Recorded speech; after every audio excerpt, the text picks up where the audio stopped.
কোন মানুষ যদি চায় তার রিজিকে আল্লাহ বরকত দিয়ে দেয়, কোন মানুষ যদি চায় তার হায়াতের মধ্যে আল্লাহ বরকত দেয়, আপনি যদি চান আপনার খানায় আল্লাহ বরকত দেখ, আপনার বয়সে আল্লাহ বরকত দিয়ে দেখ, আল্লাহ নবী বলেন ফাল্যাসিল রাহিমা, ওই ব্যক্তি যেন আত্মীয়তার সম্পর্ক রক্ষা করে। দুনিয়ার মধ্যে যারা আত্মীয়তার সম্পর্ক রক্ষা করবে, নবী বলেন তাদের জন্য দুইটা ফায়দা। এক নাম্বার, তার রিজিক আল্লাহ বাড়ায় দেয়। দুই নাম্বার, আত্মীয়তার সম্পর্ক যারা রক্ষা করে, আল্লাহ নবী বলেন তার হায়াতের মধ্যে আল্লাহ ভরপুর বরকত দান করে দেয়। অন্য মানুষ 20 বছরে যা না পারবে, আপনি 1 বছরে তা পারবেন। হায়াতে বরকত। তাহলে আত্মীয়তার সম্পর্ক রক্ষা করার উপকার কয়টা? 2টা। রিজিকে বরকত, হায়াতে বরকত। আল্লাহ আমাদের সকলকে সর্বপ্রথম রক্তের যে আত্মীয় যারা, এদেরকে যেন আমরা পরিপূর্ণভাবে রক্ষা করতে পারি, আল্লাহ তৌফিক দান করেন। 1 নাম্বার আল্লাহর জন্য ইবাদত করা, 2 নাম্বার আল্লাহর নবীর শিখানো পদ্ধতিতে ইবাদত করা। বলেন আমরা রোজা রাখি কার জন্য? জোরে বলেন, রোজা রাখি আমরা কার জন্য?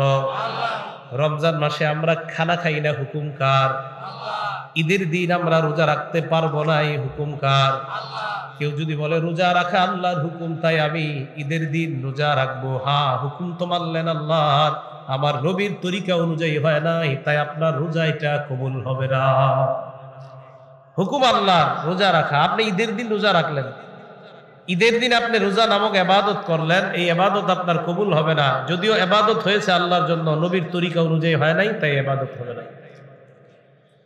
তাই ইবাদত কবুলের 1 নাম্বার শর্ত আল্লাহর জন্য ইবাদত করা, 2 নাম্বার নবীজি সাল্লাল্লাহু আলাইহি সাল্লামের শিখানো পদ্ধতিতে ইবাদত করা। এই জন্য আল্লাহ নবীকে আল্লাহ বলেন, নবী আপনি বলেন আন্না হাদা সিরাতি মুস্তাকিমা, দুনিয়ার মানুষকে আপনি জানায়া দেন আন্না হাদা সিরাতি মুস্তাকিমা, এটাই আমার রাস্তা, মুস্তাকিমা সঠিক রাস্তা, ফাত্তাবিউহু, এই রাস্তারই তোমরা অনুসরণ করো।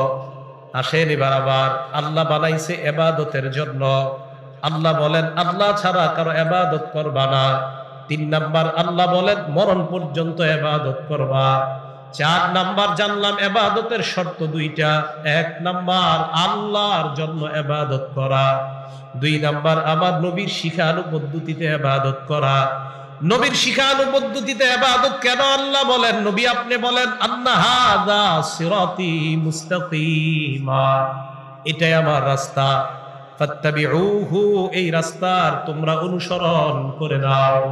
তাহলে কোরআন শুধু মানবেন না, কোরআন হাদিস উভয়টা, উভয়টা। কেন? নবীজি বলেন তারাকতু ফীকুম আমরাইন, তোমাদের মাঝে আমি 2টি জিনিস রেখে গেলাম, লান তাদিল্লু মা তামাসসাকতুম বিহিমা, এই 2টা জিনিস যদি তোমরা আঁকড়ে ধরো, লান তাদিল্লু, তোমরা পথভ্রষ্ট হবে না।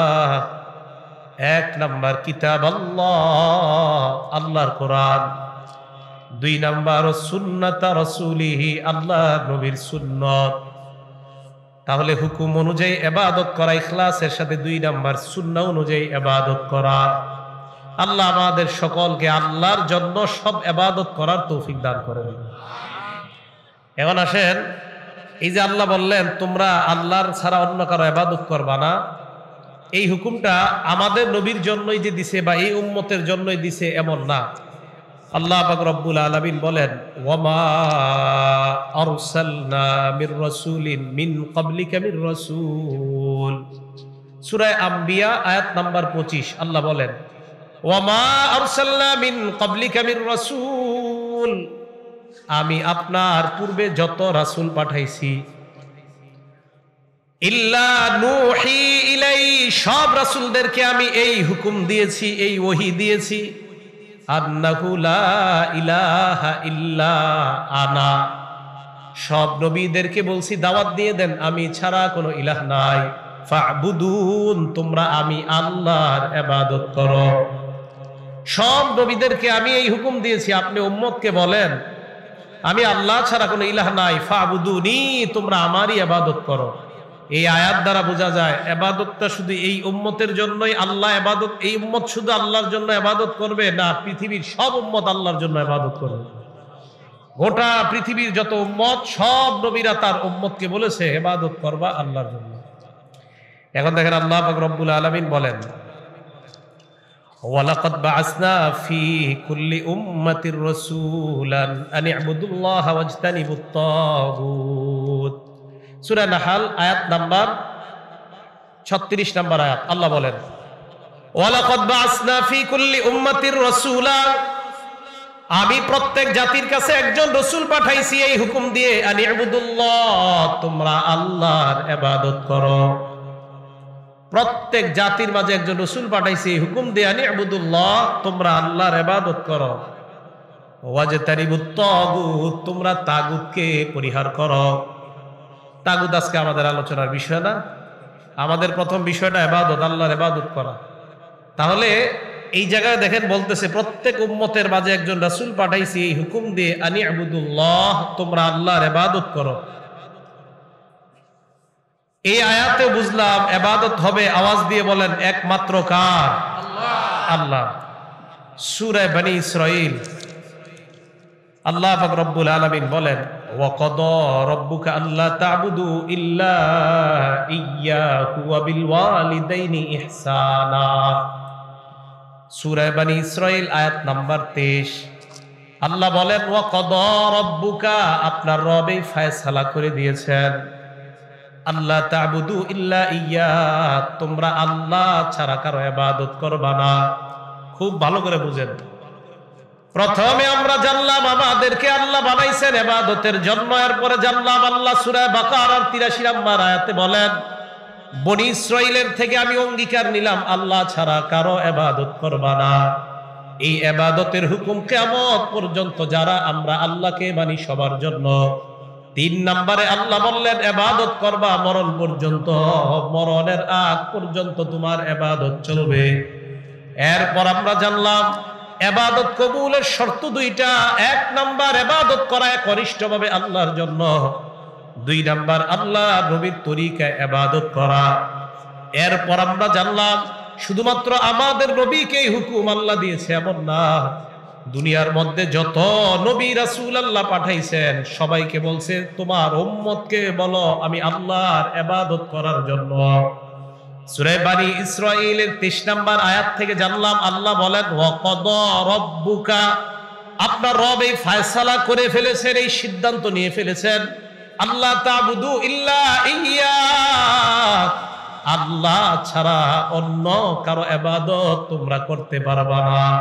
এবার আপনারা দিল থেকে আওয়াজ গলা উঁচু করে বলেন ইবাদত হবে একমাত্র কার? আল্লাহ। এটাই বলছেন সূরা বাকারার 83 নম্বর আয়াতে ওয়াইজ আখাযনা মিসাকা বানি ইসরাঈল লা তা'বুদুনা ইল্লাল্লাহ, আমি অঙ্গীকার নিলাম যে তোমরা আল্লাহ ছাড়া আর কারো ইবাদত করবে না। আল্লাহ বলেন ওয়া ইলা সামুদ আখাহুম সালিহা, সামুদ জাতির নিকট আমি তাদের ভাই সালেহ নবীকে পাঠাইলাম এই হুকুম দিয়ে উবুদুল্লাহ। সামুদ জাতিকে তাদের নবী সালেহ বলছে তোমরা আল্লাহর ইবাদত করো। ওয়া ইলা আদিন আখাহুম হুদা, আদ জাতির নিকট তাদের ভাই হুদ নবীকে আমি পাঠাইলাম ফাকালা ইয়া কওমি ইবুদুল্লাহ, হুদ নবী তার জাতিকে বলছে হে আমার সম্প্রদায় তোমরা আল্লাহর ইবাদত করো। ওয়া ইলা মাদিয়ান আখাহুম শুআইবা, আমি মাদিয়ান জাতির নিকট তাদের ভাই শুআইব আলাইহিস সালাতু ওয়াস সালামকে প্রেরণ করলাম। ফাকালা ইয়া কওমি ইবুদুল্লাহ, উনিও দাওয়াত দিয়েছে আমার সম্প্রদায় তোমরা ইবাদত করো আল্লাহর। ওয়ালাকাদ আরসালনা নূহান ইলা কওমিহি ফালাবিসা ফীহিম আলফা সানাতিন ইল্লা 50 আমা, আমি নূহ নবীকে তার সম্প্রদায়ের মাঝে প্রেরণ করলাম 950 বছর দাওয়াত দিছে ইবাদত করো আল্লাহর। হযরতে নূহ নবী দাওয়াত দিলেন ইবাদত করো আল্লাহর। সামুদ জাতিকে সালেহ নবী বললেন ইবাদত করো আল্লাহর। হুদ নবী আদ জাতিকে বললেন ইবাদত করো আল্লাহর। শুআইব নবী মাদিয়ানবাসীকে বললেন ইবাদত করো আল্লাহর। আল্লাহ বলেন দুনিয়ার সব নবীকে পাঠাইলাম, সবাই বলছে লা ইলাহা ইল্লা আনা, আমি আল্লাহ ছাড়া কোনো ইলাহ নাই, ইবাদত করবা ফাবুদুন, আমি আল্লাহর ইবাদত করো। তাহলে টোটাল বিষয়টা বুঝতে পারলাম, মরণ পর্যন্ত আমার আপনার দেহে যতদিন প্রাণ আছে ইবাদত হবে একমাত্র একজনের, তিনি হলেন মাশাআল্লাহ, বুঝে আসছে আপনাদের? কতগুলো আয়াতে সব বলতেছে আল্লাহ ইবাদত আমার ছাড়া অন্য কারো ইবাদত হবে না। এই জন্য ইবাদতের ক্ষেত্রে, আল্লাহর ইবাদতের ক্ষেত্রে অংশীদারিত্ব সাব্যস্ত করা যাবে না। শুধু আল্লাহর জন্য ইবাদত করা, অন্য কারোর জন্য ইবাদত না করা। এখন আপনারা একটা গরু জবাই করবেন, বলেন তো গরু জবাই করে গোস্ত বিলানো এটা একটা ভালো কাজ না? কোরবানি করা, গোস্ত বিলানো ভালো কাজ না? এখন আপনি গরু জবাই করার সময় বললেন আল্লাহর নামে আর খাজা বাবার নামে জবাই করলাম, হ্যাঁ, শিরিক হয়ে যাবে। ইবাদত হবে একমাত্র একজনের জন্য, তিনি কে? আল্লাহ। এই ব্যাপারে আল্লাহ বলেন, কুল নবী আপনি বলেন, ইন্না সলাতি আমার নামাজ, ওয়া নুসুকি আমার কুরবানি, ওয়া মাহইয়ায়া আমার জীবন, ওয়া মামাতি আমার মরণ, লিল্লাহি রাব্বিল আলামিন বিশ্ব জগতের রব আল্লাহর জন্য। আমার জীবন, আমার নামাজ, আমার ইবাদত সব আল্লাহর জন্য। আমি কুরবানি করি, এটা ইবাদত, ইবাদত হবে আল্লাহর। আমি রোজা রাখি, এটা ইবাদত, এই ইবাদত হবে এটা আল্লাহর। আমি গরু জবাই করি, এটা ইবাদত, এই ইবাদত হবে আল্লাহর। তাই শুধুমাত্র আল্লাহর নামে আমি এই গরু জবাই করি। তো প্রথম অংশ থেকে আমরা বুঝলাম, ওয়াইদ আখাযনা মিসাকা বানি ইসরাঈলা লা তা'বুদুনা ইল্লাল্লাহ, আমি বনি ইসরাইলের কাছ থেকে এই অঙ্গীকার নিলাম যে তোমরা আল্লাহ ছাড়া কারো ইবাদত করবে না। আপনারা আপনাদের সন্তানদেরকে ছোটবেলা থেকে, ভালো করে শুনেন এই জায়গাটা, একদম ছোটবেলা থেকে তাদের বয়স যখন 7 বছর বা 10 বছর অথবা আগে পরে হয়, তাদেরকে আপনারা তাওহীদ শিক্ষা দিবেন। জোরে বলেন, কি শিক্ষা দিব? তাওহীদ মানে একত্ববাদ স্বীকার করা, সব কিছু আমার একমাত্র একজনের জন্য, তিনি কে? আল্লাহ। তিরমিজি শরীফের হাদিস, হাদিস নাম্বার 2516 নাম্বার হাদিস।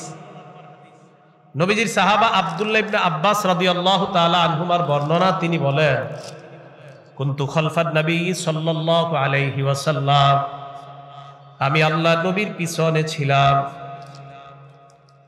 নবী আমাকে বললেন, ইয়া গুলাম, হে বালক, আমাকে ডাক দিলেন, হে বালক, হে বৎস, হে তরুণ বলে আমাকে ডাক দিয়ে বললেন, ইহফাজিল্লাহ ইয়াহফাজকা, তুমি আল্লাহকে সংরক্ষণ করো, আল্লাহকে হেফাজত করো।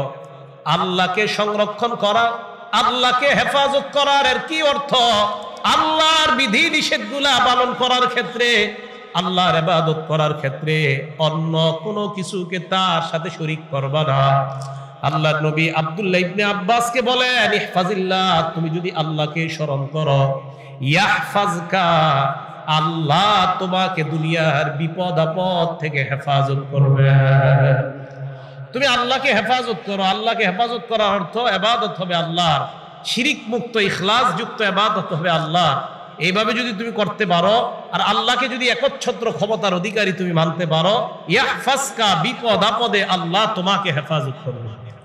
আপনার ছেলেকে ছোটবেলা থেকে শিক্ষা দেওয়া। এরপরে নবীজি বলেন, শোনো, ওয়ালাম আন্নাল উম্মাতা লাউ ইজতামাউ আলা আইয়ানফাউকা বিশাই, সারা দুনিয়ার মানুষ যদি একত্রিত হয়ে যায় তোমার উপকার করার জন্য, লাম ইয়ানফাউকা বিশাইইন ইল্লা ক্বাদ কাতাবাহুল্লাহু লাক, সারা দুনিয়ার মানুষ তোমার অতটুকুই উপকার করতে পারবে যতটুকু আল্লাহ তোমার উপকার করতে চায়।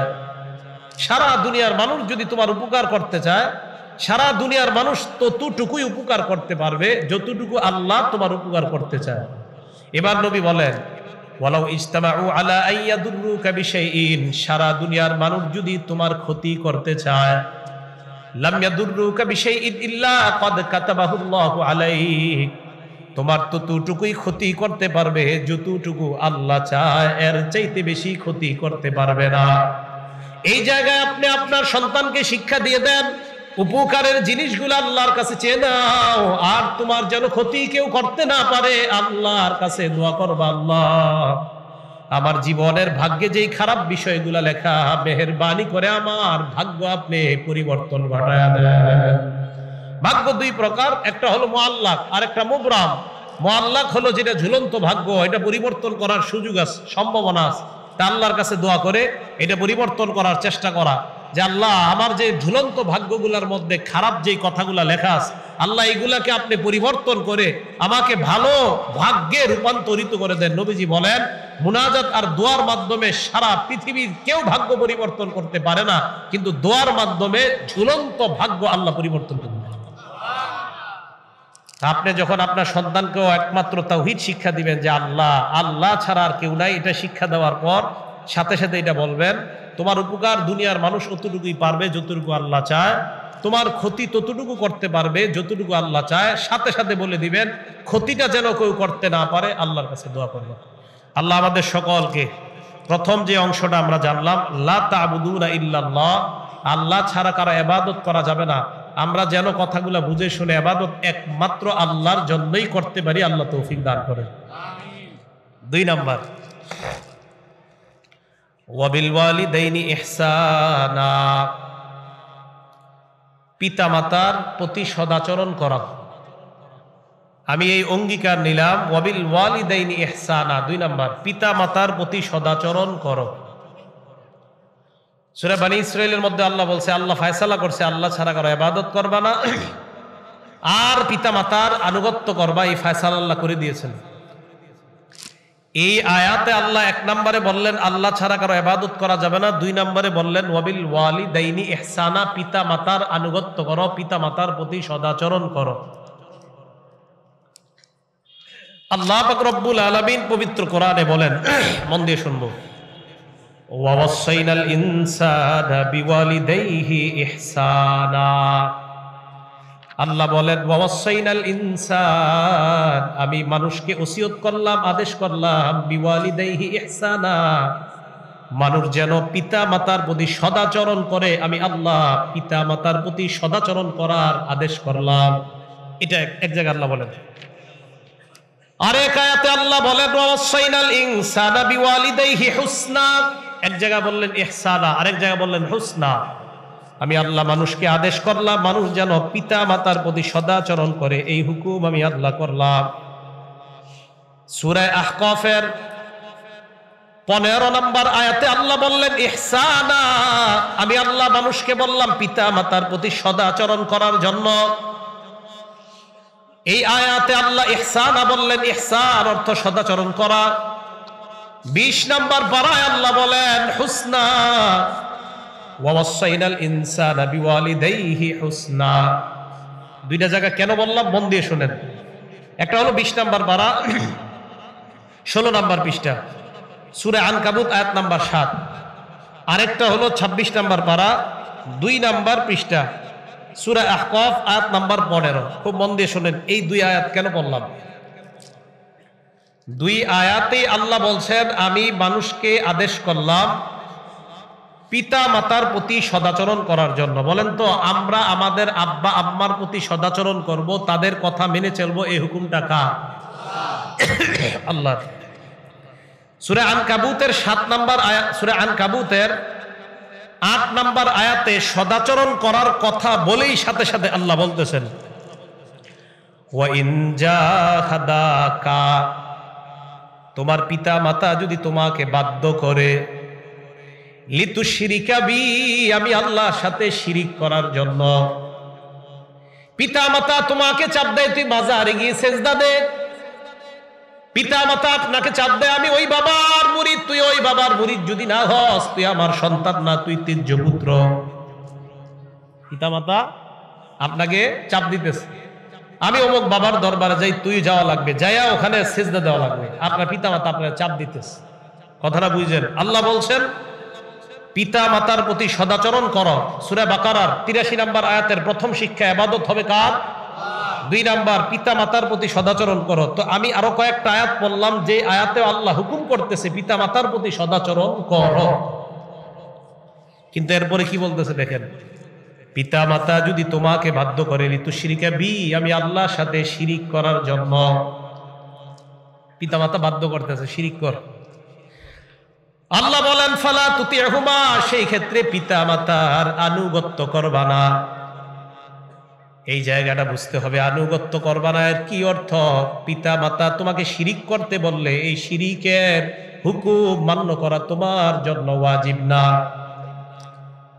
হ্যাঁ, আল্লাহ পাক রব্বুল আলামিন অন্য আয়াতে বলে ওয়াসাহিবহুমা ফিদ দুনিয়া মারুফা, যতদিন তুমি দুনিয়াতে বাঁচবা, তোমার পিতা মাতা যদি মাজার পূজারি হয়, বাবা ভক্ত হয়, তোমার পিতা মাতা যদি কবরে সিজদা দেয়, তুমি যতদিন দুনিয়াতে বাঁচবা, ওয়াসাহিবহুমা, তাদের প্রতি ভালো আচরণ করা লাগবে, বাবা মার মতো আচরণ করা লাগবে। হ্যাঁ, শান্ত ভাষায় তুমি বলবা, আব্বা আপনি আমাকে শিরিক করতে বললেন, আমি আপনার এই কথাটা মানতে পারবো না। বাবা যদি রাগ হয়ে আপনাকে 2-4টা থাপ্পড় দিয়ে দেয়, আপনি রাগ হওয়া যাবে না।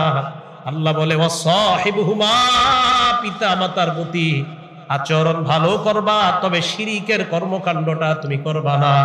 আমি ভালো করে আপনাদেরকে বুঝাই, আমার মা বাবা আমাকে বললেন তুমি শিরিক করো, আমি নম্র ভাষায় বলবো না, না শিরিক করা যাবে না, আপনাদের এই হুকুমটা আমি পালন করতে পারবো দিলাম। আল্লাহর নবী বলেন তেজ্য করে দেও যদি তোমাকে, তোমার পিতামাতা তোমাকে যদি হত্যা করে, তোমাকে যদি আগুনে পুড়িয়ে জ্বালিয়ে দেয়, এরপরেও পিতামাতার মুখের উপরে কর্কশ ভাষায় কোনো শব্দ প্রয়োগ করা যাবে না। পিতামাতার সামনে আপনি কোনো বড় ধরনের শব্দ ব্যবহার করলেন, তাদেরকে ধমক দিলেন উল্টা, নবীজি বলেন না, ওয়াইন কুতিলতা আও হুররিকতা, তোমাকে যদি হত্যা করা হয়, আও হুররিকতা, তোমাকে যদি জ্বালিয়ে দেওয়া হয়, এরপরেও পিতা মাতার উপরে রাগ হয়ে মুখ তুলে কথা বলা, এই অধিকার ইসলাম আপনাকে দেয়। তাহলে এই জায়গাটা একটু ভালো করে বুঝা, পিতা মাতা যদি শিরিকের কথা বলে, শিরিকি কর্মকাণ্ড কি করা যাবে? বিপরীতে কি তাদের সাথেও কোনো ধমকের আচরণ করা যাবে? মাশাআল্লাহ, আবার বুঝেন, পিতা মাতা শিরিকের কথা বলল, এই কথাটা কি পালন করা যাবে? পালন না করতে গিয়ে পাল্টা কি তাদেরকে ধমকের সুরে কথা বলা যাবে? মাশাআল্লাহ, তাহলে এই দুইটা বিষয় মনে রাখবো আমরা। এক, আল্লাহর সাথে শিরিক করা যাবে না। দ্বিতীয়, আবার পিতা মাতারও ধমক দেওয়া যাবে না। হ্যাঁ, বুঝানো যাবে যে আপনারা আস্তে আস্তে বুঝাইতে হবে যে তারা ছিল না, তখন না, আমরা আস্তে আস্তে বুঝাই, পিতা মাতাকে বুঝিয়ে দেওয়া যে পিতা মাতা যেন শিরিকি কর্মটা না করে, এই জন্য বুঝাই দিতে হবে যেন পিতা মাতা এই কর্মকাণ্ড থেকে ফিরে আসতে পারে। আল্লাহ আমাদের সকলকে পিতা মাতার ক্ষেত্রে আনুগত্য করার ক্ষেত্রে আল্লাহ এবং পিতা মাতা উভয়ের হকটা উভয়ের ক্ষেত্রে যেন আমরা ঠিক রাখতে পারি, আল্লাহ তৌফিক দান করেন। বুখারী শরীফের হাদিস, হাদিস নাম্বার 5971 নাম্বার হাদিস। যা রাজুলুন ইলা রাসূলিল্লাহি সাল্লাল্লাহু আলাইহি ওয়াসাল্লাম, এক ব্যক্তি আল্লাহর নবীর কাছে আসছে, আসার পর বললেন, ইয়া রাসূলুল্লাহ, মান আহাক্কু বিহুসনি সাহাবাতি, আমি কার বেশি আনুগত্য করব, আমার বাবার না আমার মায়ের? নবীজি বললেন, উম্মুকা, তোমার মায়ের আনুগত্য বেশি করবা, তোমার মায়ের সেবা বেশি করবা, তোমার মায়ের প্রতি সদাচরণ বেশি করবা। আমি প্রশ্ন করলাম, সুম্মা আইয়ুন, হুজুরের পরকার? আল্লাহ নবী বললেন, উম্মুকা, তোমার মায়ের। আমি আবার প্রশ্ন করলাম, সুম্মা আইয়ুন, হুজুরের পরকার? আল্লাহ নবী বললেন, উম্মুকা, তোমার মায়ের। মায়ের কথা কয়বার? জোরে বলেন। আমি প্রশ্ন করলাম, সুম্মা আইয়ুনের পরকার? নবী বললেন, আবুকা, এরপর তোমার বাবার। মায়ের কথা কয়বার? প্রশ্ন, মায়ের কথা নবী 3বার কেন বললেন? এই 3বার বলার একটা কারণ আছে। সবাই আমার সাথে বলেন, মায়ের কথা নবী কেন 3বার বললেন? একটু সবাই বাংলাটা বলেন তো, মায়ের কথা বলেন, মায়ের কথা নবী 3বার কেন বললেন? জবাব, মা এমন 3টা কষ্ট পায় যে 3টা কষ্ট বাবা কখনো পায় না। মা 3টা কষ্ট পায় যে 3 কষ্ট বাবারা কখনো পায় না, তাই মায়ের কথা বলছে 3বার। আল্লাহ বলেন, হামালাতহু উম্মুহু কুরহা, 1 নাম্বার, মা সন্তানটাকে পেটে নিছে, এটা বাবা কখনো পারে না। 2 নাম্বার, ওয়াদাআতহু কুরহা, সন্তান প্রসব করার বেদনা বাবা কখনো সয় না, এটা একমাত্র মাই সহ্য করে। এই জন্য হাদিসে আল্লাহ নবী বলেন, কোন নারী সন্তান প্রসব করার সময় যদি মারা যায়, আল্লাহ ওই নারীকে শাহাদাতের মর্যাদা দিয়ে দেয়। সন্তান প্রসব করার সময় কোন নারী যদি মারা যায়, আল্লাহ তাকে শাহাদাতের মর্যাদা দেয়। কেন? এটা এত যন্ত্রণা, এই জন্য নবীজি এটাকে শাহাদাতের মর্যাদা দিয়েছে। পাশাপাশি কোন নারী সন্তান প্রসব করার সময় ওই নারী বেঁচে যায়, পুরুষ আমরা জিহাদের ময়দানে জিহাদ করার পর যদি আমরা বাড়িতে ফিরে আসি, আমাদেরকে আল্লাহ গাজীর সওয়াব দান করে দেয়। কোন নারী সন্তান প্রসব করার সময় যদি বেঁচে যায়, ওই নারীর আমলনামায় একজন গাজী নারীর সওয়াব আল্লাহ লিপিবদ্ধ করে দেয়। গাজী বেঁচে গেছে। 1 নাম্বার পেটে ধারণ করার কষ্ট, 2 নাম্বার প্রসব বেদনার কষ্ট, 3 নাম্বার ওয়াহামলুহু ওয়া ফিসালুহু 30 শাহরা, মা সন্তানকে দুধ পান করায়, এই দুধ পান করানোর কষ্ট। 1টা নাই, 2টা নাই, 3টা নাই, বাচ্চা কান্না করতে দেরি, মা সাথে সাথে লাফ দিয়ে উঠে সন্তানটাকে দুধ পান করায়। বাবা কখনো এই কষ্টটা করে না। 1 নাম্বার পেটে সন্তান নেয়, এটা বাবা কখনো নেয় না। 2 নাম্বার সন্তান প্রসব করে মা, বাবা কখনো করে না। 3 নাম্বার মা দুধ পান করায়, বাবা দুধ পান করায় না। তাহলে বলেন তো মা কয়টা কষ্ট অতিরিক্ত করে, যে 3টা কষ্ট বাবা করে না? জোরে বলেন, মা কয়টা কষ্ট করে? 3টা। কোন পুরুষ কি সন্তান পেটে নেয়? কোন পুরুষ কি সন্তান প্রসব করে? কোন পুরুষ কি তার সন্তানকে বুকের দুধ পান করায়? যেহেতু পুরুষ সন্তান প্রসব করতে পারে না, পুরুষ সন্তান ধারণ করতে পারে না, পুরুষ সন্তানকে বুকের দুধ পান করাইতে পারে না, এই জন্য ইসলাম বলে নারী পুরুষ কখনো সমান অধিকার হতে পারে না। ইসলাম এই জন্যই বলে নারী পুরুষ সমান অধিকার না। যদি বলেন সমান অধিকার, তো মা বলবে আমি প্রথম সন্তানটা পেটে নিছি, দ্বিতীয়টা আপনি নেন। হ্যাঁ, এটাই তো সমান অধিকারের যুক্তি হবে। প্রথম সন্তান মা যদি নেয়, দ্বিতীয়টা বাপে, তৃতীয়টা মা, চতুর্থটা বাবা। এই জন্য ইসলাম নারী পুরুষের ক্ষেত্রে ব্যবধান, এটা কি ইসলাম অনুযায়ী নাকি যুক্তিও বলে ব্যবধান হওয়া দরকার? ব্যবধান হওয়া দরকার। তো নবীজি 3 বার মায়ের কথা কেন বলছে সবার মনে থাকবো তো ইনশাল্লাহ। পেটে ধারণের কষ্ট, প্রসব বেদনার কষ্ট, দুধ পান করানোর কষ্ট, এই 3 কষ্ট বাবা পায় না। তাই নবী বলছে তোমার মা, তোমার মা, তোমার মা, চতুর্থবারে বলছে তোমার বাবা। মুসনাদে আহমদ হাদিস নাম্বার 17187 নাম্বার হাদিস। ক্বালা রাসূলুল্লাহ সাল্লাল্লাহু আলাইহি ওয়াসাল্লাম, আল্লাহ নবী বলেন ইন্নাল্লাহা ইউসিকুম বিল উম্মাহাতি সালাস, আল্লাহ তোমাদেরকে ওসিয়ত করেছেন মায়ের ক্ষেত্রে 3 বার।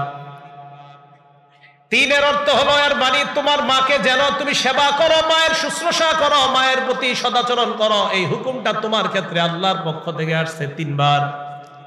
সাবধান সন্তান, মাকে সুখে রাখতে গিয়ে আবার বাবাকে যেন কখনো কষ্ট না দেন, এটাও মনে রাখতে হবে। বাবার কষ্টগুলোও কিন্তু কম না। মায়ের অধিকার সব রক্ষা করতে গিয়ে বাবাদেরকে যেন আমরা ভুলে না যাই। শীতকালে আপনি মামা করতে করতে মায়ের জন্য আপনি শীতের কাপড়ের ব্যবস্থা করলেন, বাবা শীতে যদি কষ্ট পায় আল্লাহর কাছে আপনাকেও জবাবদিহিতা করা লাগবে। আব্দুল্লাহ ইবনে ওমর বলেন ইন্নাল ওয়ালিদা মাসউলুন আনিল ওয়ালাদ, বাবাকে সন্তানের ব্যাপারে জিজ্ঞাসা করা হবে। ওয়া ইন্নাল ওয়ালাদা মাসউলুন আনিল ওয়ালিদ, সন্তানকে বাবা মা উভয়ের ব্যাপারে জিজ্ঞাসা করা হবে, ছাড়া দেবে না কাউকে। এই জন্য মায়ের কথা বলছে আল্লাহ তাআলা, নবীজিও বলছেন। এর মানে এই না আমার বাবাকে আমি শ্রদ্ধা করব না, বিষয়টা এমন না। শুধুমাত্র নবী স্পেশাল ভাবে 3 বার বলছে যে আলাদা 3টা কষ্ট মা করে, যেই 3 কষ্ট বাবা করে। আবার বাবার কষ্ট যদি আমরা অনুমান করি, বাবার কষ্টগুলোও যদি আমরা দেখি, তাহলে বাবার কষ্ট কিন্তু কোনো অংশে কম না। সারাদিন বাইরে গিয়ে কষ্ট করে, কি পরিমাণ কষ্ট মেহনত করে, তো তার কষ্ট কিন্তু কম না। আল্লাহ আমাদের সকলকে মা বাবা উভয়ের প্রতি যেন সদাচরণ করতে পারে আল্লাহ তৌফিক দান করেন। নবীজি সাল্লাল্লাহু আলাইহি সাল্লামের এক সাহাবা নবীজির কাছে আসছে, হাদিসটা মুসনাদে আহমদে আসছে 15538 নাম্বার হাদিস। নবীজির সামনে আসছে, নবীজির সামনে আসার পরে কয় ইন্নী আরাদতুল জিহাদ ইয়া রাসূলুল্লাহ মাকা, হুজুর আমি আপনার সাথে জিহাদের ময়দানে গিয়ে একসাথে থেকে জিহাদ করতে চাই। নবী কয় আমার পাশে থেকে জিহাদ করবা কেন, তোমার কি নিয়ত বলো, আমার সাথে জিহাদ করার কি লাভ?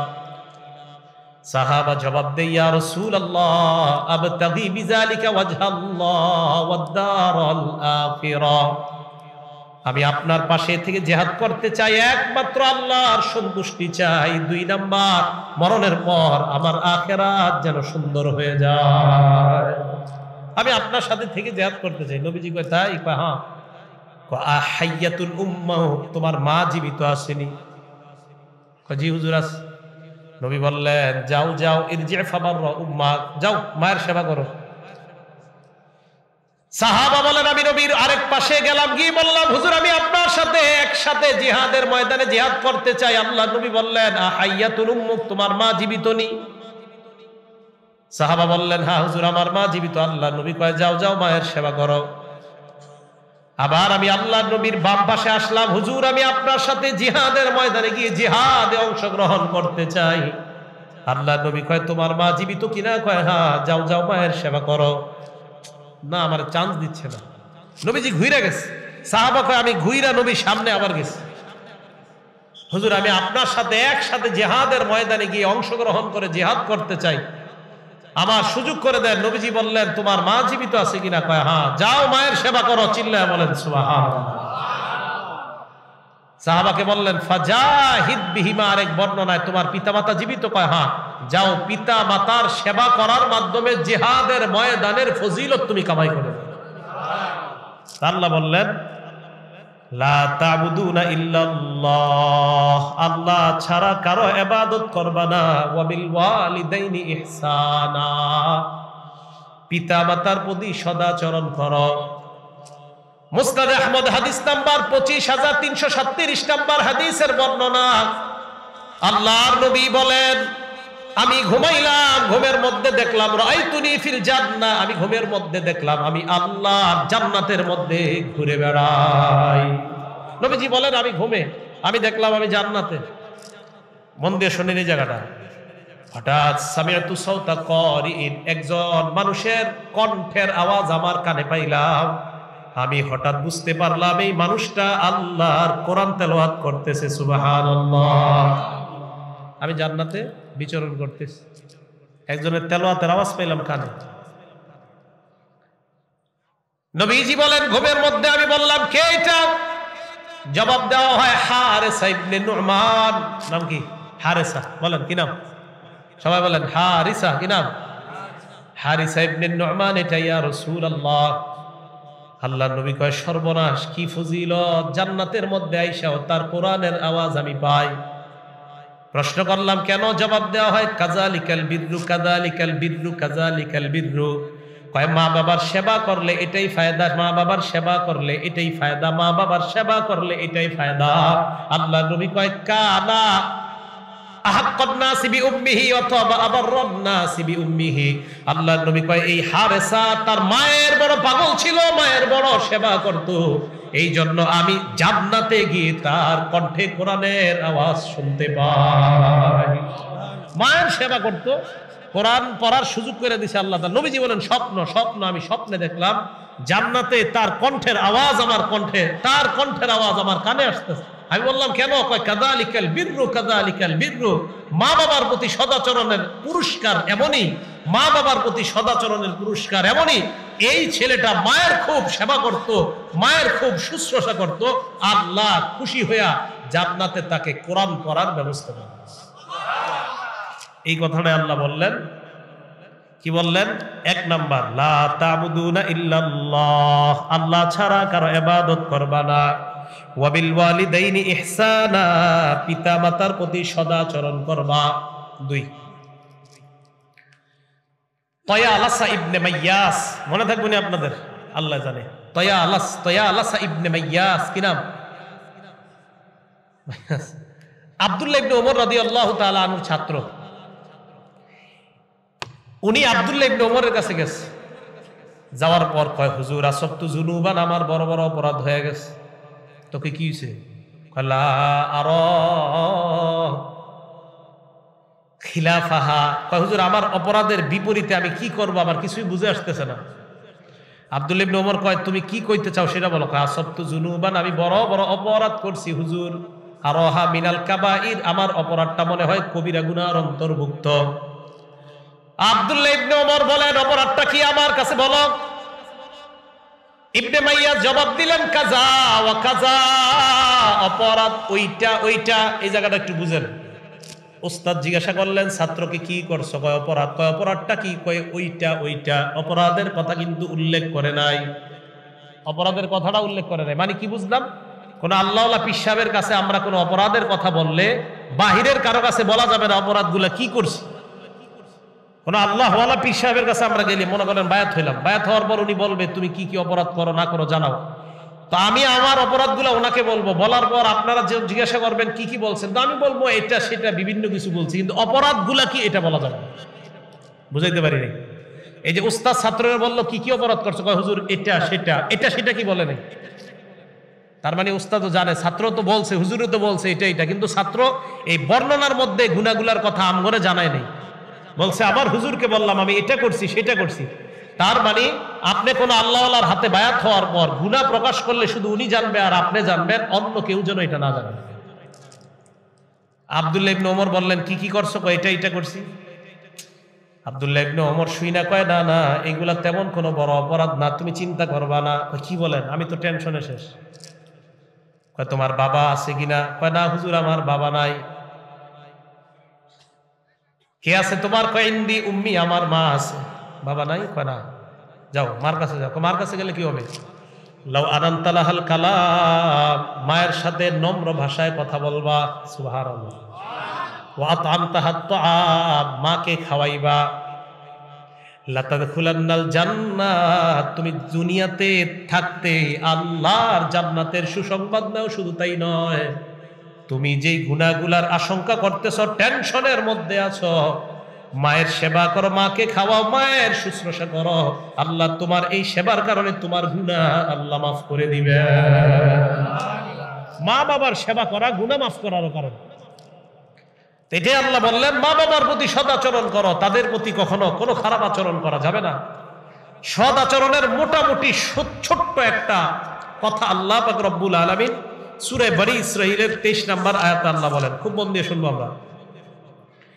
ইম্মা ইয়াবলুগান্না ইনদাকাল কিবার আহাদুহুমা, তোমার মা বাবা দুইজনের একজন যদি বৃদ্ধ বা বৃদ্ধা হয়ে যায়, বয়সের বার্ধক্যে পৌঁছে যায়।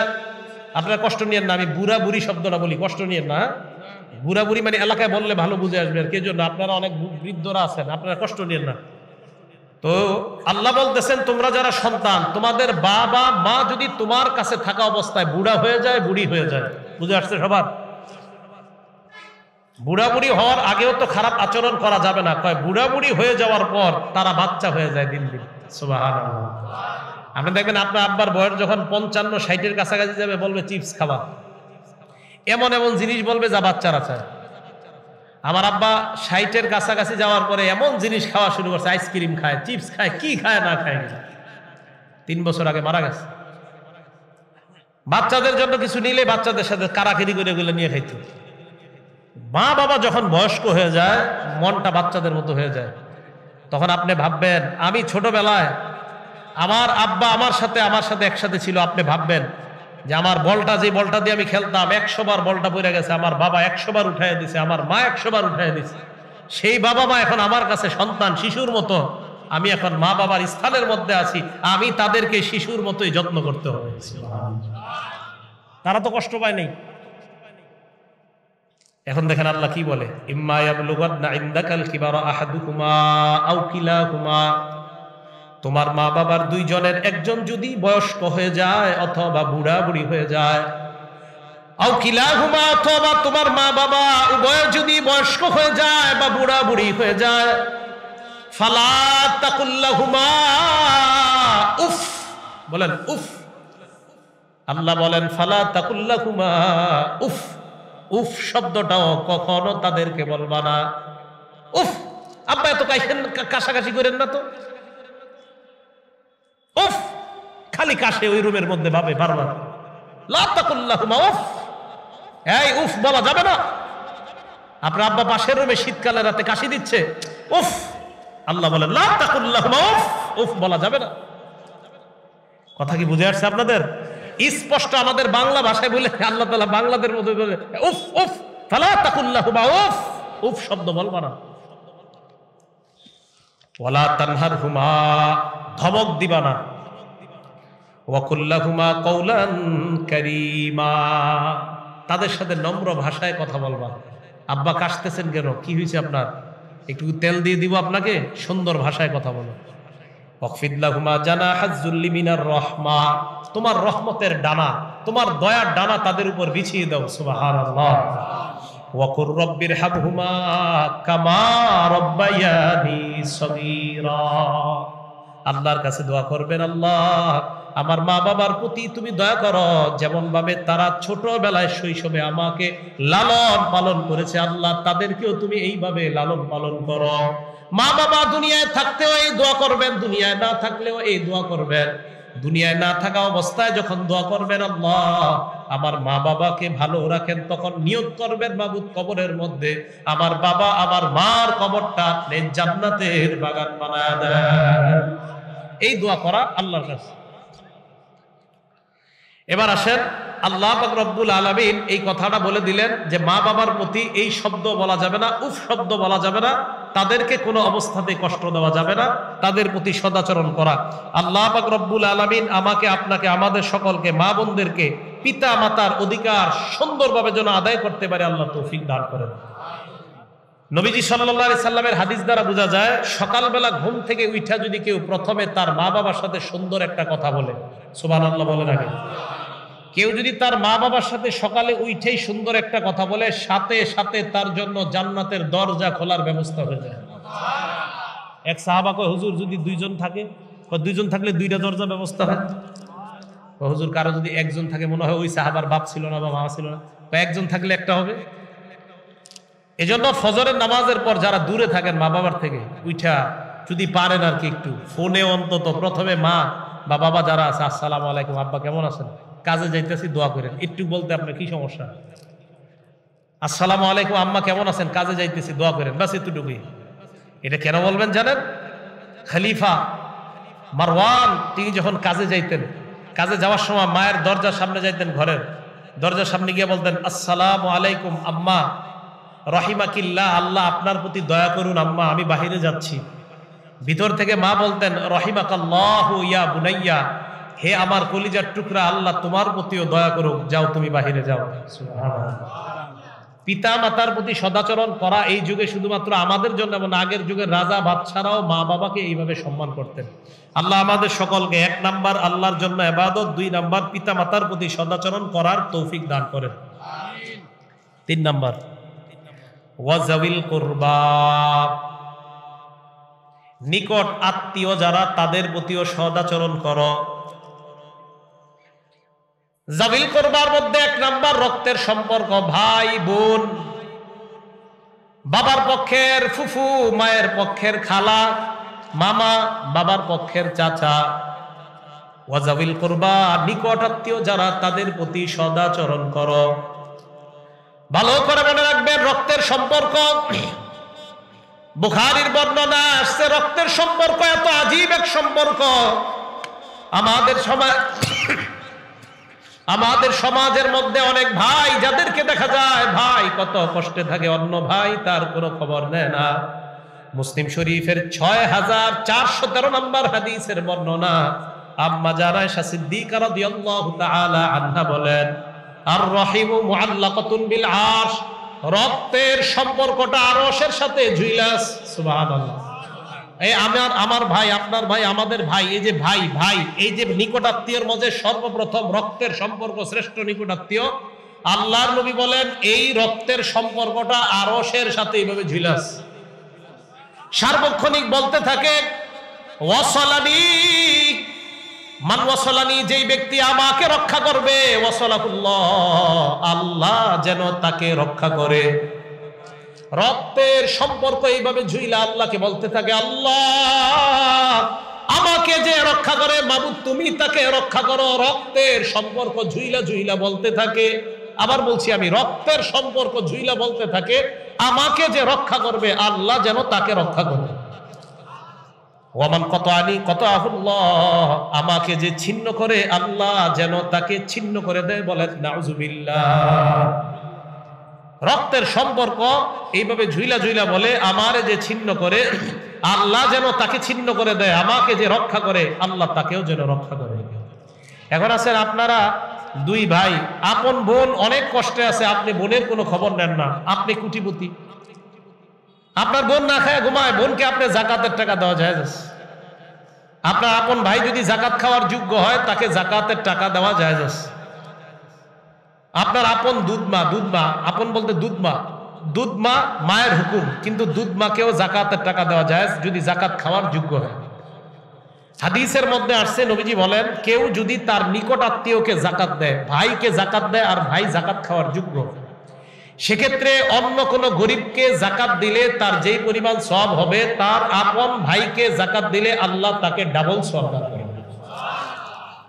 একটা হলো জাকাত দেওয়ার সওয়াব, আর একটা হলো ভ্রাতৃত্ব রক্ষা করার সওয়াব, আত্মীয়তার সম্পর্ক রক্ষা করার সওয়াব।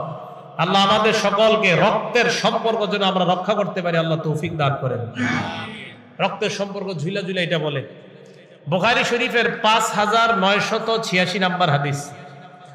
এই হাদিসের মধ্যে নবীজি সাল্লাল্লাহু আলাইহি সাল্লাম বলেন, মান আহাব্বা আইয়ুবসাতা লাহু ফি রিজকিহি, কোন মানুষ যদি চায় তার রিজিকের মধ্যে আল্লাহ বরকত দিয়ে দেয়,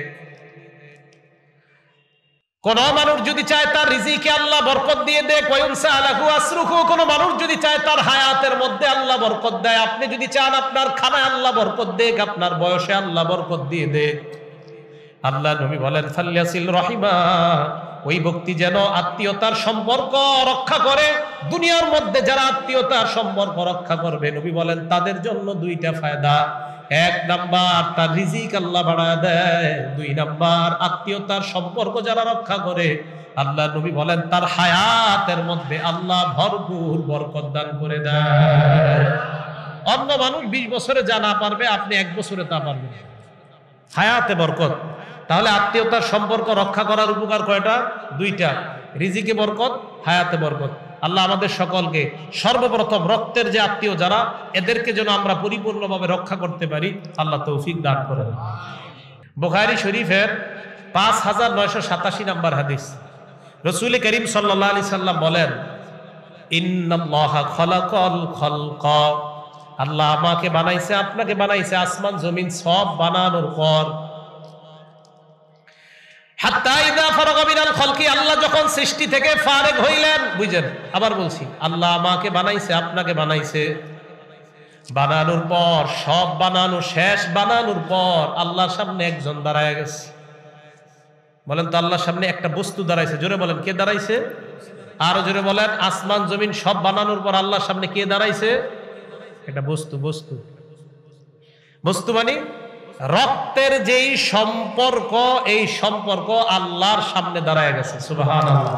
হাদিসে আসছে কামাতির রহিম, রক্তের সম্পর্ক দাঁড়াইছে। দাঁড়ায় আল্লাহ, হাযা মাকামুল আইজি বিকা মিনাল কতিয়া, মাবুদ আমি আপনার সামনে দাঁড়াইলাম, আমি আপনার কাছে অভিযোগ করার জন্য দাঁড়াইলাম। আল্লাহ বলে, কিসের অভিযোগ? ওই রক্তের সম্পর্কটা বলবে, আল্লাহ আমার ভয় হয় আমাকে দুনিয়ার মানুষ রক্ষা করবে না, এই ব্যাপারে আপনার কাছে অভিযোগ করার জন্য দাঁড়াইলাম। আল্লাহ পাক রব্বুল আলামিন জবাবে বলেন, আমা তারদাইনা আন আসিলা মান ওয়াসালাক ওয়া আqতা মান কাতাআক, তুমি কি এতে সন্তুষ্ট না?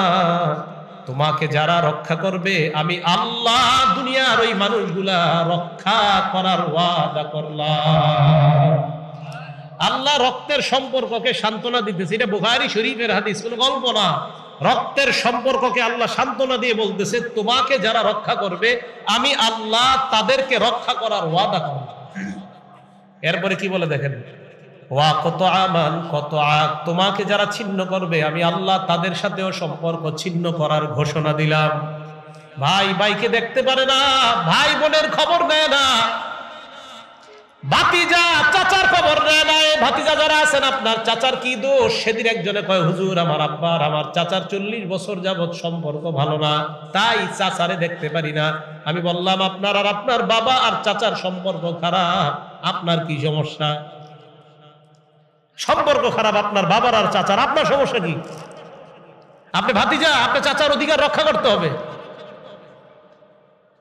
হুজুর আমার আব্বার সাথে আমার ফুফার সম্পর্ক খারাপ। তো সম্পর্ক খারাপ হয়েছে আব্বার আর ফুফার, আপনার সমস্যা কোথায়? আপনি ফুফার সাথে সম্পর্ক ঠিক রাখবেন।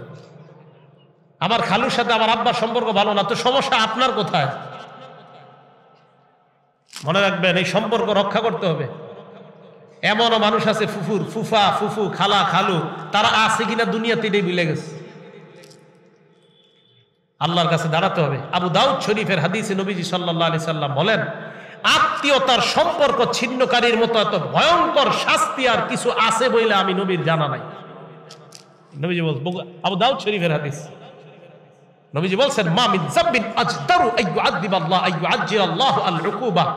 আল্লাহ দ্রুত শাস্তি দেয় দুনিয়ার মধ্যে সবচাইতে, যারে সবচেয়ে বেশি দ্রুত ধরে সে হলো ওই ব্যক্তি যে আত্মীয়তার সম্পর্ক ছিন্ন করে। তা আল্লাহ তাআলা ৩ নম্বরে বললেন, জাবিল কুরবা, নিকট আত্মীয় যারা তাদের হক আদায় করো, তাদের অধিকার রক্ষা করো, তাদের মধ্যেও সদাচরণ করো। বুখারী শরীফের ৬১৩৮ নম্বর হাদিস, ক্বালা রাসূলুল্লাহ সাল্লাল্লাহু আলাইহি ওয়াসাল্লাম, আল্লাহর নবী বলেন, মান কানা ইউমিনু বিল্লাহি ওয়াল ইয়াউমিল আখির, যেই ব্যক্তি আল্লাহকে বিশ্বাস করে, আখিরাত বিশ্বাস করে। কারা কারা আল্লাহ বিশ্বাস করে না আখিরাত বিশ্বাস করে? ফাল্যাসিল রাহিমা, ওই ব্যক্তি যেন আত্মীয়তার সম্পর্ক রক্ষা করে। এই হাদিসের মাধ্যমে বোঝা যায়, যে ব্যক্তি বলে আমি আল্লাহ মানি, আত্মীয়তার সম্পর্ক রক্ষা করে না, আল্লাহ নবী বুঝায় তোমার মধ্যে ঈমান পরিপূর্ণ নাই। যেই ব্যক্তি ভাই ভাইয়ের সম্পর্ক ঠিক রাখে না, আবার নিজের দাবি করে আমি ঈমানদার, আল্লাহ নবী কয় যদি ঈমানদার হও ভাই ভাইয়ের সম্পর্ক রক্ষা করো। আল্লাহর নবী বুঝায় তুমি তোমার বোনের সম্পর্ক ঠিক রাখো না। যদি তুমি ঈমানদার হও তাহলে বোনের সম্পর্ক ঠিক রাখো। দাবি করো আমি আল্লাহ মানি আখিরাত মানি, আল্লাহর নবী বুঝাইতে চায় যদি দাবি করো তুমি আল্লাহ মানো আখিরাত মানো, তুমি তোমার খালার সম্পর্ক ঠিক রাখো, ফুফুর সম্পর্ক ঠিক রাখো, মামা চাচা তাদের সম্পর্ক তুমি ঠিক রাখো। ঠিক রাখার পর তুমি দাবি করবা আমি আল্লাহ মানি আখিরাত আমি মানি। নবীজি বলে দিচ্ছেন যে আল্লাহ আর আখিরাত যে মানে সে যেন আত্মীয়তার সম্পর্ক ছিন্ন না করে, আত্মীয়তার সম্পর্ক রক্ষা করে। আল্লাহ আমাদের সকলকে নিকটাত্মীয় আর এদের মাঝে সবচাইতে শ্রেষ্ঠ যারা ভাই বোন খালা ফুফু মামা চাচা নানা নানু দাদা দাদি, তাদের সম্পর্কগুলো যেন আমরা রক্ষা করতে পারি, আল্লাহ তৌফিক দান করে। সমাজের মধ্যে এই যে চাচারে দেখতে পারে না, ভাতিজা ভাতিজিরা ফুফুরে দেখতে পারে না, এই জাতীয় দৃশ্য কি আমাদের সমাজে আছে না? জি না। তাফসীরুল কোরআনের সার্থকতা তখন হবে যদি আপনারা এই আয়াতের শিক্ষা নিজেদের মধ্যে নিতে পারেন, আল্লাহ তৌফিক দান করেন। ইবনে মাজাহ হাদিস নাম্বার ৩২৫১, ৩২৫১ নাম্বার হাদিস। নবীজি সাল্লাল্লাহু আলাইহি সাল্লাম মক্কা থেকে হিজরত করে মদিনায় আসছে। মন দিয়ে শোনেন, আব্দুল্লাহ ইবনে সালাম গাছের উপরে উঠছে, ইহুদিদের বড় আলেম আব্দুল্লাহ ইবনে সালাম, বলেন তো নামটা, আব্দুল্লাহ ইবনে সালাম গাছে উঠছে। ওনার ফুফু নিচে বসে রয়েছে, মানুষ ওনার সামনে দিয়ে যায়, মানুষ যাইতে যাইতে কয় আতার নবিয়্যু মুহাম্মদ, জা মুহাম্মদ, জা মুহাম্মদ, কদ আতা মুহাম্মদ, কদ আতা মুহাম্মদ। মানুষ সামনে দিয়ে যায় আর স্লোগান দেয় মুহাম্মদ আসছে, মুহাম্মদ আসছে, মুহাম্মদ আসছে, চিল্লায় বলেন সুবহানাল্লাহ। গাছের উপর যিনি বলেন তো তিনি ইহুদিদের আলেম। কাদের আলেম? আব্দুল্লাহ ইবনে সালাম গাছের উপর থেকে নিচে নামলেন। নামার পর ফুফু আমাকে বলতেছে, আব্দুল্লাহ তুমি না গাছের উপর ছিলা, তুমি কিভাবে নিচে নামলা? মানে কি? আরে গাছের নিচে তো আমি বসা, তুমি নামলা কিভাবে? কথা বুঝতেছেন তো? ছিল কোথায়? ফুফু হঠাৎ দেখে গাছের সামনে, তুমি না গাছের উপর ছিলা, গাছের নিচে তুমি কিভাবে আসলা? আব্দুল্লাহ ইবনে সালাম কয়, ফুফু আমি তো গাছের উপরে ছিলাম। কয় হ্যাঁ। আমার মনে নাই আমি গাছ থেকে কিভাবে নামছি। ফুফু কয় তুমি লাফ দিয়া গাছ থেকে নামছো। আব্দুল্লাহ ইবনে সালামকে তার ফুফু কয়, কেন লাফ দিছো আগে বলো। কয় ফুফু একটু আগে একটা স্লোগান শুনেছেন কিনা, মুহাম্মদ আসছে, মুহাম্মদ আসছে, এই স্লোগানটা? কয় হ্যাঁ। কয় অনেক বছর ধরে অপেক্ষা করছিলাম এই নবী মুহাম্মদ কখন মদিনায় আসবে আর আমি তার চেহারাটা দেখতে যাব। কয় ফুফু খুশিতে আমি কি লাফ দিয়া নামছি না বায়া বায়া নামছি আমার মনে নেই। ফুফু কয় তুমি লাফ দিয়া নামছো, এখন কি করবা? কয় যাই। আব্দুল্লাহ ইবনে সালাম রাদিয়াল্লাহু তাআলা পরে মুসলমান হয়েছে। উনি বলেন আমি গেলাম, যাওয়ার পর আমি দেখলাম কিছু মানুষ, এই মানুষের সামনে আল্লাহ নবী দাঁড়াইছেন মুহাম্মদ সাল্লাল্লাহু আলাইহি ওয়াসাল্লাম। আব্দুল্লাহ ইবনে সালাম বলেন এই প্রথম নবীর চেহারাটা দেখলাম। ফালাম্মা তাবান্নাইতু ওয়াজহাহু, আমি যখন তার চেহারার দিকে ভালো করে দেখলাম, দেখার পর আরফতু, আমি বুঝতে পারলাম আন্না ওয়াজহাহু লাইসা বিওয়াজহিন কাজ্জাব, আমি ওনার চেহারাটা দেখাই বুঝতে পারলাম এই চেহারা কোনো মিথ্যাবাদীর চেহারা না, এটা মিথ্যাবাদীর চেহারা না। আব্দুল্লাহ ইবনে সালাম বলেন চেহারাটা দেখে বুঝলাম মিথ্যাবাদীর চেহারা না এটা। উনি আমাদের সামনে দাঁড়াইলেন, দাঁড়ায় ভাষণ দেওয়া শুরু করলেন। ভাষণের মধ্যে উনি প্রথম দিন মক্কা থেকে মদিনায় আইসা ভাষণের 4টা কথা বললেন। আওয়াজ দিয়ে বলেন কয়টা? মাত্র মদিনায় আসছে আজকে, আইসা নবীজি ভাষণে মাত্র 4টা কথা বলছে। 1 নাম্বার আফসুস সালাম বাইনাকুম, আপোষের মধ্যে তোমরা সালাম দিবা। 2 নাম্বার ওয়াতইমুত তুআম, তোমরা খাবার খাওয়াও। 3 নাম্বার ওয়াসিলুল আরহাম, তোমরা রক্তের সম্পর্ক ঠিক রাখো, আত্মীয়তার সম্পর্ক ঠিক রাখো। এই দেখেন কি কয়, তোমরা রক্তের সম্পর্ক ঠিক রাখো, আত্মীয়তার সম্পর্ক ঠিক রাখো। 4 নাম্বার ওয়াসাল্লু বিল্লাইলি ওয়ান নাসু নিয়াম, মানুষ যখন রাতের বেলা ঘুমায় 2-4 রাকাত তাহাজ্জুদ আদায় করে নাও। তাদখুলুল জান্নাতা বিসালাম, নিরাপদে আল্লাহর জান্নাতের মেহমান হয়ে যাও। কটা কথা বলছে? 3 নাম্বারটা আত্মীয়তার সম্পর্ক রক্ষা করো। 3 নাম্বারটা আত্মীয়তার সম্পর্ক রক্ষা করার জন্য নবী আজকে প্রথম আসছে মদিনায়, আসার পর ভাষণে 4টা কথা বললেন। 3 নাম্বারটাই বললেন সিলুল আরহাম, রক্তের সম্পর্ক, আত্মীয়তার সম্পর্ক ছিন্ন করো। আল্লাহ আমাদের সকলকে আত্মীয়দের সম্পর্ক আমরা যেন রক্ষা করতে পারি আল্লাহ তৌফিক দান করেন, আমাদের সকলকে এই অধিকারটা আদায় করার তৌফিক দান করেন। ওয়াল ইয়াতামা, 4 নাম্বার এতিমের অধিকার রক্ষা করো, এতিমের প্রতি সদাচরণ করো। কার প্রতি? আপনার ভাই মারা গেছে, ভাতিজা ভাতিজি 3 জন আছে নাবালেক, তারা আপনার দায়িত্বে আছে। আপনি চিন্তা করলেন ওপরে কিভাবে বুঝায় সুজায় কলমের গুতায় এদের সম্পত্তি নিয়ে নেওয়া যায়। হ্যাঁ, এতিমের অধিকার যদি রক্ষা না করেন, আল্লাহ পাক রব্বুল আলামিন বলেন ইন্নাল্লাযীনা ইয়াকুলুনা আমওয়ালাল ইয়াতামা যুলমা, ভালো করে শুনেন সবাই, ইন্নাল্লাযীনা ইয়াকুলুনা আমওয়ালাল ইয়াতামা যুলমা, নিশ্চয়ই যারা এতিমদের সম্পদ অন্যায়ভাবে ভক্ষণ করে, ভক্ষণ বাদ দেন, খায়, নিশ্চয়ই যারা এতিমের সম্পদ অন্যায়ভাবে খায়, ইন্নামা ইয়াকুলুনা ফি বুতুনিহিম নার, তারা তাদের পেটের মধ্যে আগুন খায়। কি খায়? এই বিড়িখোররা কি খায়? বিড়িখোররাও কি খায়? আরে সিগারেট খোররা কি খায়? আগুন। আর যারা এতিমের সম্পদ খায় তারাও কি খায়? আগুন। ওয়াসায়াসলাউনা সাইরা, আল্লাহ বলেন দুনিয়ার মধ্যে তো পেটের মধ্যে আগুন ঢুকাও। ওয়াসায়াসলাউনা সাইরা, প্রজ্বলিত আগুন আর জাহান্নামের মধ্যে এই এতিমের সম্পদ ভক্ষণকারীরা প্রবেশ করবে। বলেন নাউজুবিল্লাহ। এতিমের সম্পদ ভক্ষণ করা যাবে না, কথা মনে রাখবেন, এতিমের সম্পদ ভক্ষণ করা যাবে না, এতিমের সম্পদ ভক্ষণ করা হারাম।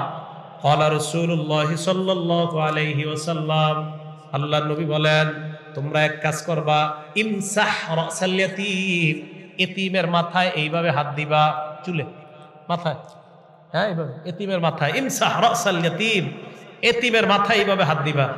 বুখারী শরীফের বর্ণনা 6005 নম্বর হাদিসের মধ্যে আল্লাহর নবী বলেন আনা ওয়াকাফিলুল ইয়াতীম ফিল জান্নাতি হাকাযা, এক বর্ণনায় আনা ওয়াকাফিলুল ইয়াতীম ফিল জান্নাতি হাকাযা। আল্লাহর নবী কয় আমি আর এতিমের অভিভাবক, আল্লাহর নবী কয় আমি আর এতিমের অভিভাবক, আল্লাহর নবী কয় আমি আর এতিমের অভিভাবক, এতিমকে যে লালন পালন করে, জান্নাতে আমরা 2 জন এই 2 আঙ্গুলের মতো কাছাকাছি অবস্থান করব। এই যে বাবু এভাবে নবীজি হাদিসে আসছে, 2 আঙ্গুল এইভাবে লাগাইছে, এটা আসছে নবীজি 2 আঙ্গুল হাদিসে এইভাবে লাগাইছে। আল উস্তা বিস সাব্বাবা, বড়টা ছোটটার সাথে লাগায় বলছে এই 2 আঙ্গুল যেমন লাগানো, এতিমের অভিভাবক এতিমকে লালন পালন যে করবে, আমি নবী আর সে জান্নাতে এইভাবে মিলেমিশে থাকবো। এই কথাটা আল্লাহ বললেন ওয়াল ইয়াতামা, এতিমের অধিকার রক্ষা করতে হবে। এজন্য এতিমের অধিকার রক্ষা করতে গিয়ে আমরা সাবধান, এতিমের উপর কোনো জুলুম যেন না হয়, এতিমের উপর কোনো অন্যায় যেন না হয়।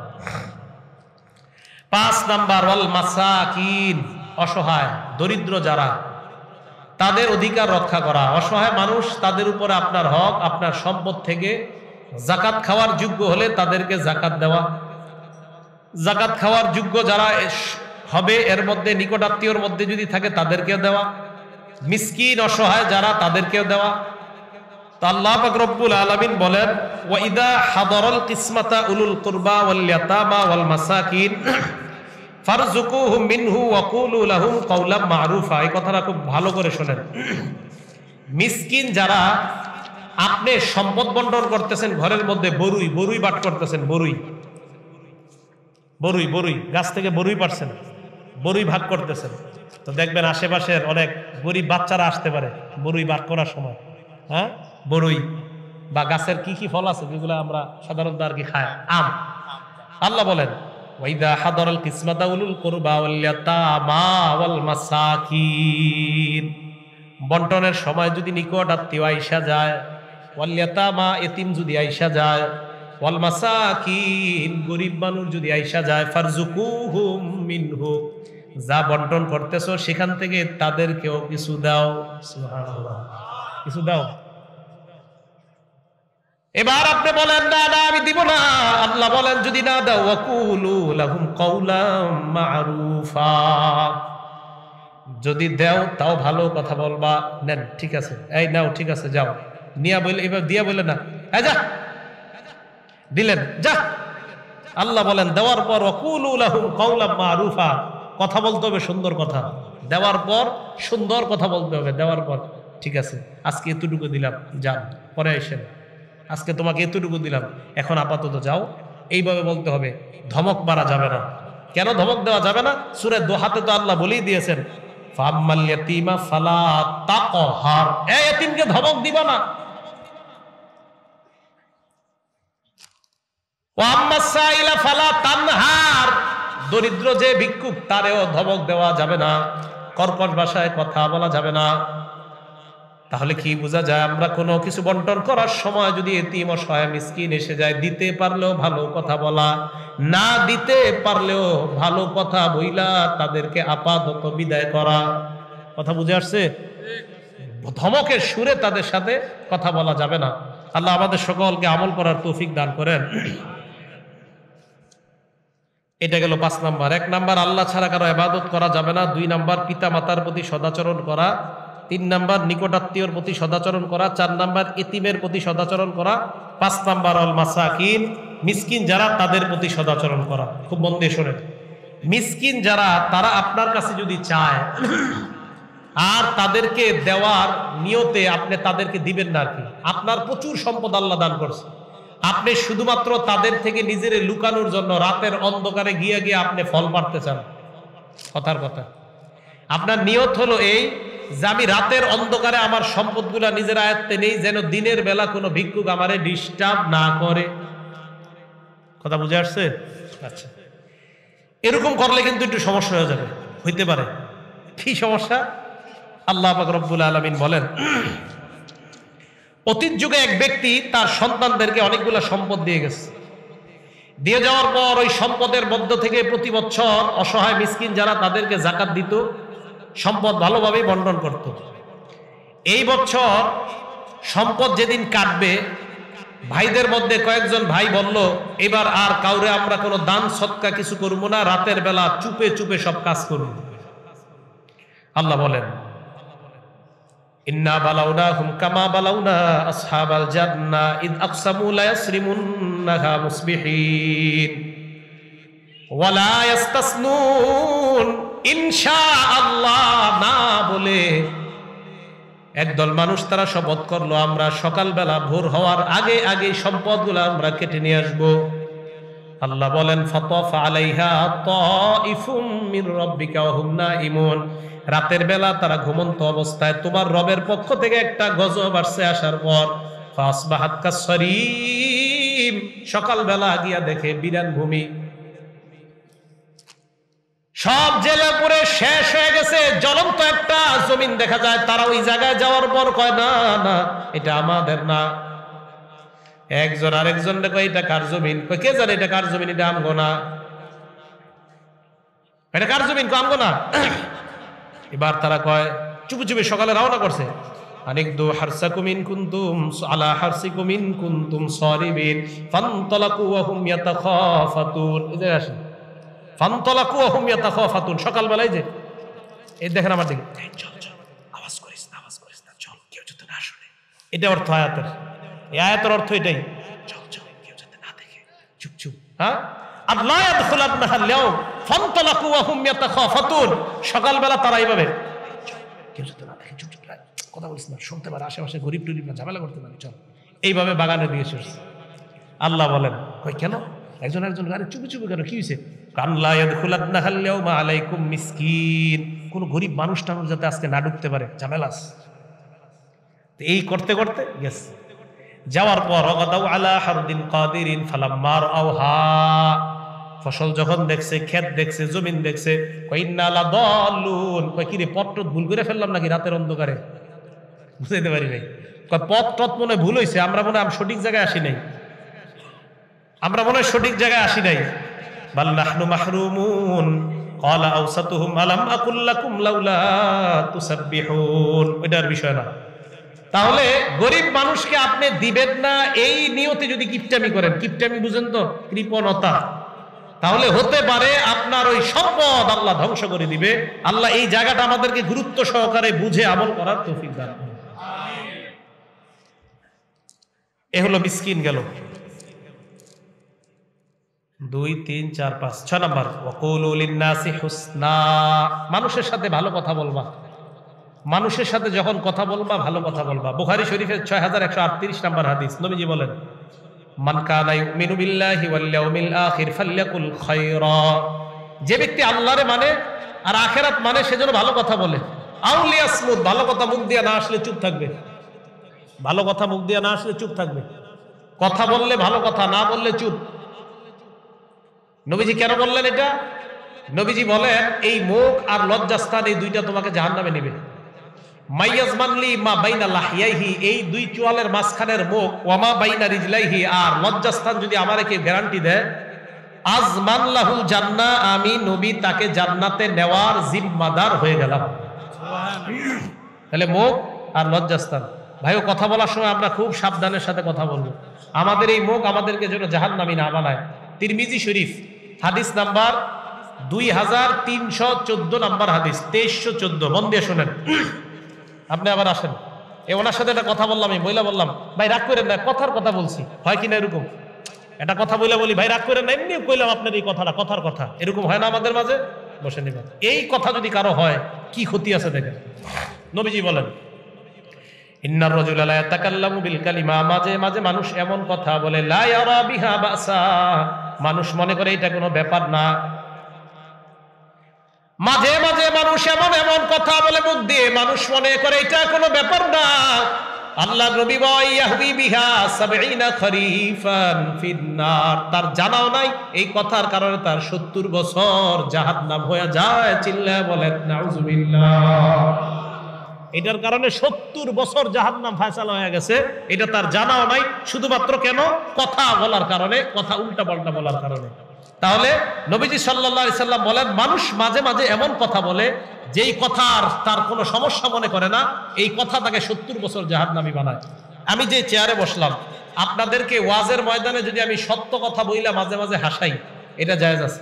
কিন্তু আমি যদি কথার মাঝে, ওয়াজের মাঝে দুই একটা মিথ্যা কথা মিশ্রিত করে আপনাদেরকে হাসাই, নবীজি বলেন তিরমিজি শরীফের 2316 নম্বর হাদিস, ওয়াইলুন লিল 315 নম্বর 2315, ওয়াইলুন লিল্লাযী ইউদহিক ইউহাদ্দিসু লিউদহিকা বিহিল কওম ফায়াকযিবু বিহি।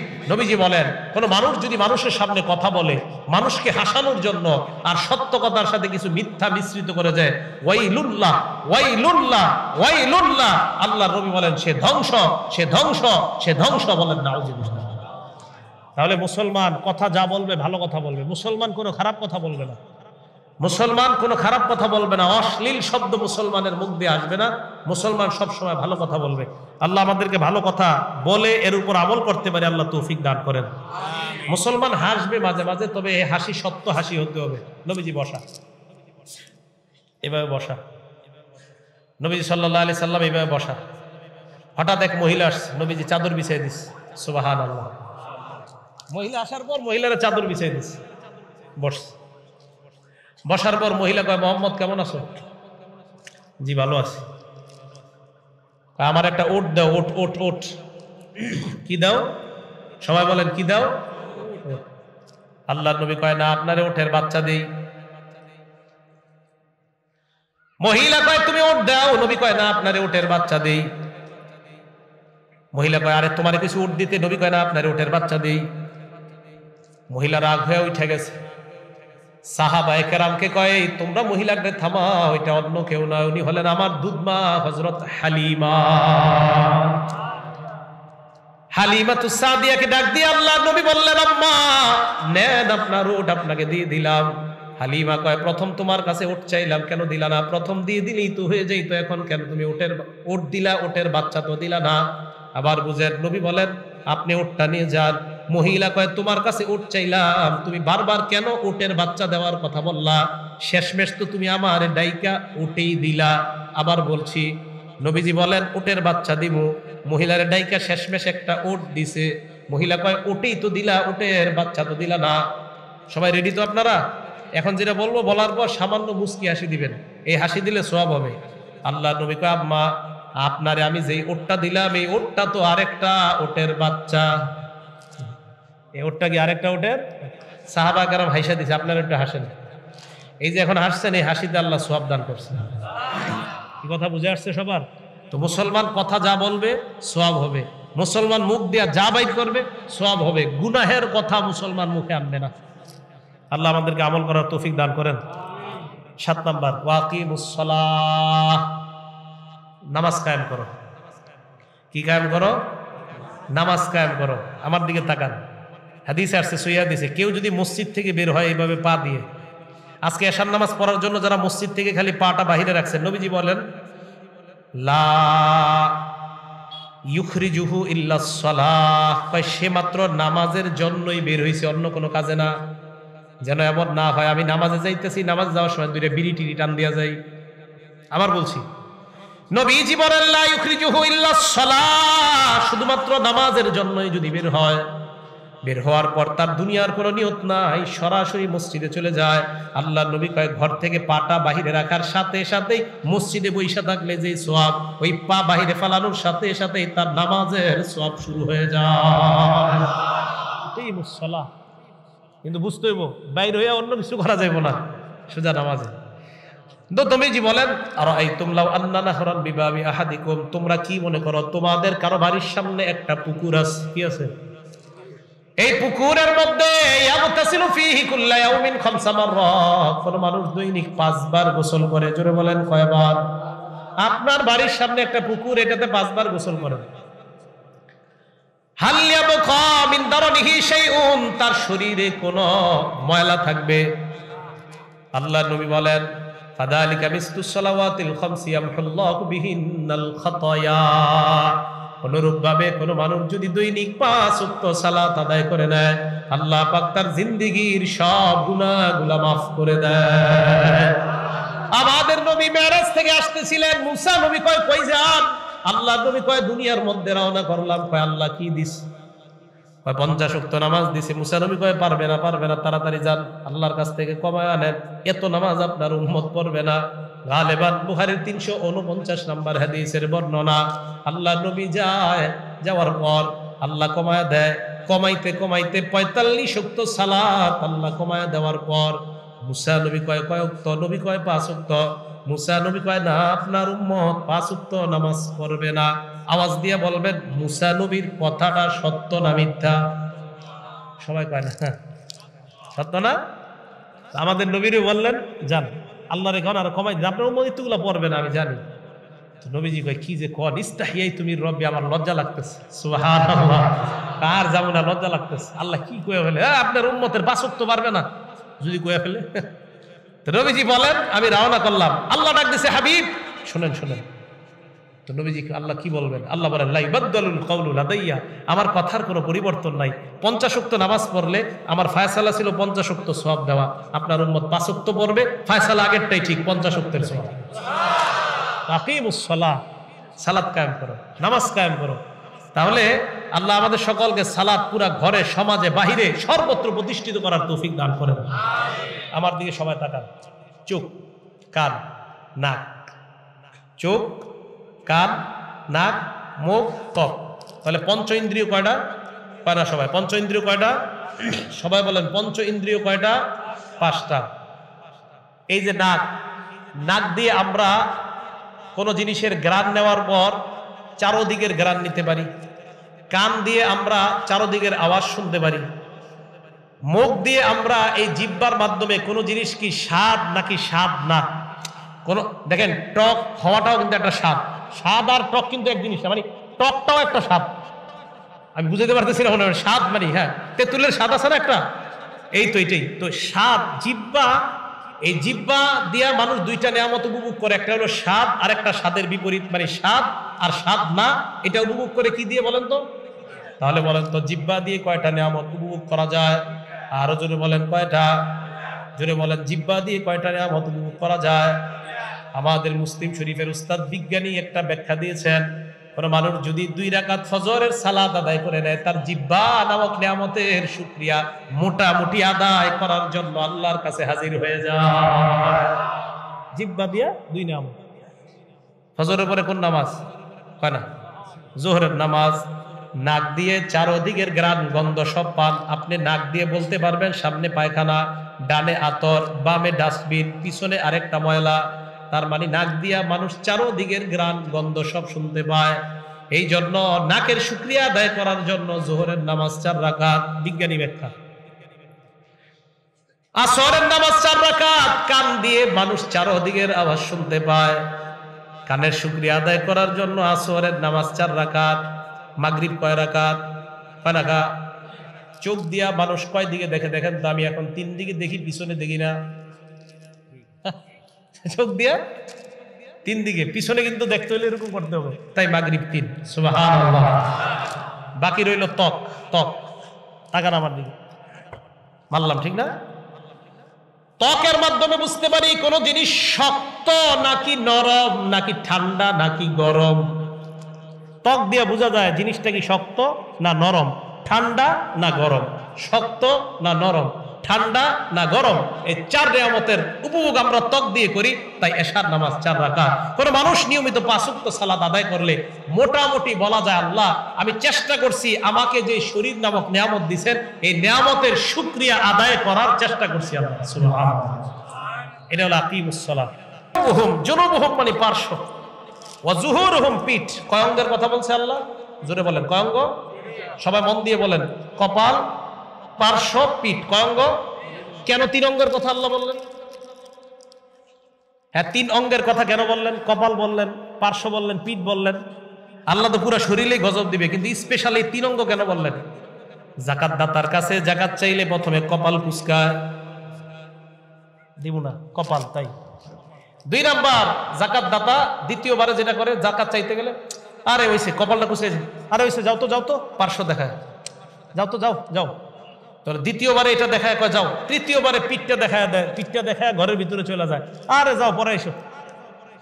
সাধারণত জাকাত দাতা অস্বীকার করে জাকাত দেওয়ার ক্ষেত্রে, কপাল কুচকায়, পার্শ্ব দেখায়, পরিশেষে পিঠ দেখায়। তাই আল্লাহ 3 অঙ্গের কথা বলছে। এই 3 অঙ্গ আমি একদম লন্ড্রি করবো। আসলে উদ্দেশ্য পুরো শরীরটা লন্ড্রি করা হবে, তার সম্পদের মাধ্যমে এটাকে জ্বালিয়ে পুড়িয়ে। আল্লাহ পাক রব্বুল আলামিন আমাদের সকলকে সূরা বাকারার 83 নাম্বার আমারে দিছে একদম 95 আয়াত পর্যন্ত। 95 আয়াত পর্যন্ত আপনাদের শোনার সম্ভাবনা আমার পক্ষে বলাও সম্ভব না, একটাই শেষ হয় না, আর একটাও তো আমি সংক্ষেপে বলছি। সংক্ষেপে এই আয়াতের তাফসীর শেষ হয়েছে। আল্লাহ পাক রব্বুল আলামিন আমাদের সকলকে সূরা বাকারার যে 83 নং আয়াতের শুধুমাত্র 83 নং আয়াতের যতটুকু শিক্ষা আমরা জানলাম আমাদের জীবনে যেন আমরা বাস্তবায়ন করতে পারি। আল্লাহ তৌফিক দান করেন। আমিন ওয়া আখিরু দাওয়ানা আনিল হামদুলিল্লাহি রাব্বিল আলামিন।